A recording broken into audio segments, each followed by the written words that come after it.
स्वागत आहे तुम्हा सगळ्यांचं माझ्या नवीन व्हिडिओमध्ये। तर बघा संध्याकाळचा टाइम झालेला आहे आणि माझी चालली गडबड संध्याकाळच्या स्वयंपाकाची। तर बघा स्वयंपाकामध्ये मी आज काय बनवणार आहे तुम्हाला पुढे दाखवणारच आहे।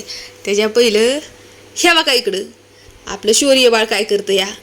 आता तुम्हाला वाटत असेल हे हात धुवतंय का काय, तर हात नाही धुवत, भांडी घासतं या। आता तुम्ही मला म्हणताल की पोराला भांडी घासायला लावती या आणि तू खुशाल बसती या। तर माझं पण इकडे काम चालू आहे आणि मला टाइम होता बरं का भांडी घासायला। म्हणलं बाय पहिली तर भांडी घासाव्यात आणि नंतर स्वयंपाकाला लागावं। पण शौर्य बाळाला आणि शौर्य बाळाच्या पप्पाला एवढी जी भूक लागली या।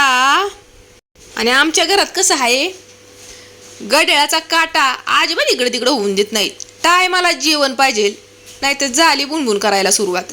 त्यामुळे मग शौर्य काय म्हणला की मम्मी मी भांडी घासतो, तोपर्यंत तू स्वयंपाकाच्या तयारीला लाग। आता त्याला पण माहिती आहे या आपल्या पप्पाला टायमावर जेवण लागत या। आणि मी म्हणत होते बरं का मी घासते भांडी, राहू दे, हे कांदा हे परतून घेते, भात लावते शिजायला आणि भांडी घासून घेते। पण तो काय ऐका ना, त्याला पण आवडतं बरं का हे घरातलं काम करायला। बरं ह्यालाच नाही तर आर्याला पण आवडतं।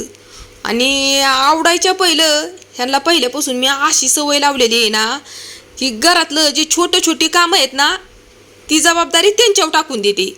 जसं की झाडू मारणं, दुकानात जाणं, आपल्याला पाणी आणून देणं, ह्या सगळ्या छोट्या मोठं जी कामं आहेत घरातली ते सगळं काही शौर्य आर्याच करतात। मला एवढी काही बघायला लागत नाहीत बरं का। अजून कचरा टाकणं म्हणजे हे सगळी कामं आहेत ना आपली शौर्य आर्याच करते। तर मी नाही एवढी त्याची जबाबदारी घेत। आणि कसं आपलं पण काम आहे ना त्यांच्यावरती काहीतरी जबाबदारी टाकणं।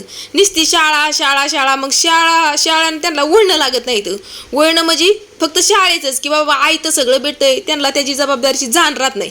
म्हणून छोटी मोठी कामं पोरं करण्यासारखी असली ना, पोरगा असो किंवा पोरगी असो, त्यांचं त्यांनीच केलं पाहिजे। आणि महत्त्वाचं शौर्य आर्या जेवताना मी कधीही त्यांना पाणी देत नाही, ती त्यांच्या हाताने घेतात। ताटली पण ती त्यांच्या हाताने घेणार, जेवायला माझ्यापाशी ताटली घेऊन येणार, जेवायला वाढ मम्मी म्हणून। आणि जेवण झालं की सगळी भांडी सगळ्यांच्या जेवणाची ती बेसिनमध्ये नेऊन ठेवणार। लगेच एक जण झाडू मारणार आणि एक जण बिछाना टाकणार। म्हणजे ही ह्यांची कामं रोजची नियमाने ठरलेलीच आहेत। असं अजिबात नाही की बाबा राहू द्या लहान आहे तर त्यांना काय कळतं या। हे आपल्यावरती पण असते पोरांना सवय लावणं। आता ह्यांना आहे ना जबाबदारीची लय जाण आहे। आणि आता काही लोक मला असे पण कमेंट करतील की लय पोरांचं कौतुक कर द्या। तर खरंच पोरं माझी कौतुक करण्यासारखीच आहेत। आम्ही जर कुणाच्या पाहुण्यांच्या घरी गेलो ना, आमच्या 2 दिवस राहू किंवा 3 दिवस राहू, पण तिथं शौर्य आर्याचं नावच निघतं की खरंच बाबा लय भारी पोरं आहेत म्हणून।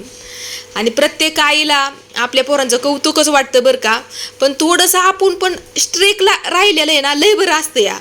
आता बरं ह्याच्यामुळं असतंय बरं का, त्यांना वळण लावणं। आपण जर आता कुठल्याही गोष्टीचा नको तो लाड केला आणि जे पाहिजे ते त्यांना दिलं की पुढं जाऊन पोरांना आपल्या गरिबीची किंवा आपण जी परिस्थिती काढलेली आहे त्याची जाण नसती या। म्हणून आत्तापासूनच त्यांना परिस्थिती आपली काय आहे ते सांगणं किंवा त्या परिस्थितीतनी कसं आपण बाहेर पडावं आणि कसं आपण बाहेर पडतोय हे त्यांच्या समोरच दाखवणं हे लय गरजेचं आहे। तर आता बघा आजकालच्या पोरांना आहे ना अजिबात ही असलं काही डोक्यात घेत नाहीत की आपल्या आईवडिलांनी आपल्यासाठी काय केलंय आणि किती कष्ट केल्यात, हे तर कुठल्याही पोरगं डोक्यात घेत नाही। उलट्या अशी म्हणतात केलं तर काय झालं, काय उपकार केला काय आमच्यावरती, तुमचं कर्तव्य तुम्ही केले। काही पोरं तर बघा मोठी होऊन अशी पण म्हणतात। म्हणून त्यांना लहानपणापासूनच चांगली वळणं लावायला लागतात। वळण लावणं हे आईच्याच हातामध्ये असते, बापाच्या नसते। बाप काय आपला बाहेर कामासाठी असतो या, पण आई कशी घरामध्ये असते या, आईचं काम असते पोरांना वळणं लावायचं। तर ह्या बघा बोलता बोलता माझी पनीरची भाजी सुद्धा झाली आणि हे काय इकडं गँग आपली जेवायला बसलेली आहे। तर सगळी जेवण करून झालेलं आहे सगळ्यांचं, आता मीच राहिलेली आहे जेवायची। या सगळ्यांनी जेवण करायला।